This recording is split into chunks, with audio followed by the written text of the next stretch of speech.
सवाल ये है कि आप और मैं कौन होते हैं ये फैसला करने वाले, किस बात का गुनाह होगा, किस बात पे सवाब मिलेगा। हम लोग उसी में रह गए हैं कि नमाज, ज़कात, रोज़ा, हज करने के बाद आपको सवाब मिलेगा। लेकिन उस चीज़ का क्या कि अगर आप रात को आज सो रहे हैं और आपके बराबर में जो घर है, उस घर में सहरी नहीं हुई है, उस बात की कौन मानेगा? मैं अभी भी कह सकता हूँ, मैंने पहले भी कहा और मैं हल्फिया कहता हूँ कि अभी पाकिस्तान में इतने ऐसे घराने हैं जिनकी माएँ अपने बच्चों को रात में नहीं उठा रही हैं क्योंकि उनके पास सहरी नहीं है। बहुत से ऐसे वालिद हैं जो अभी घर पे नहीं जाएँगे इफ्तारी के टाइम पे क्योंकि उनके बच्चे इंतज़ार कर रहे होंगे। क्या गुनाह किया था मेरे पाकिस्तान ने या फिर मेरे कराची के लोगों ने?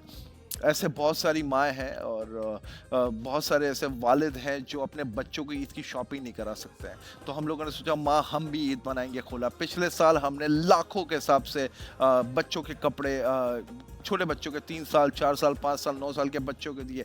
एक छोटा बच्चा अगर अपने माँ-बाप के साथ आकर एक सूट ले जाता है, तो उसका कोई गुनाह तो नहीं मिलेगा और सवाब का मुझे नहीं मालूम, पर इतना मालूम है मुझे गुनाह नहीं मिलेगा।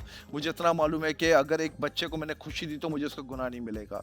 इसके साथ-साथ बहुत सी ऐसी बातें हैं जिसके बारे में मैं पूरा दिन, पूरी रात बात कर सकता हूँ। पूरी हमारे जो लोग हैं उनको समझना चाहिए कि हम लोग बहुत दूर जा चुके हैं। हम उस एरा में जा गए जहाँ पर भाई-भाई का नहीं है। मैं भी इतने केसेस से मिला हूँ। मैं कुछ एक ग्रीन एंटरटेनमेंट की उसमें इफ्तारी में गया था, उसके साथ-साथ बहुत सारे में गया तो बहुत सारे केसेस मैंने देखे। एक बेटा जो 23 साल का है, उसकी शादी होती है 19 साल की उम्र में। उसकी माँ जो है 44 इयर्स की है और उसकी माँ को कैंसर है।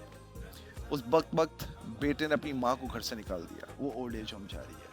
तो हम कहाँ से, और वो बंदा नमाज़ भी पढ़ता है, इस टाइम पे रोज़े भी रख रहा होगा। तो क्या मेरा उससे सवाल है कि रोज़े या नमाज़ या ज़कात ये सब कुछ काम आएगी जब तुम्हारे माँ-बाप भी तुम्हारे साथ नहीं है।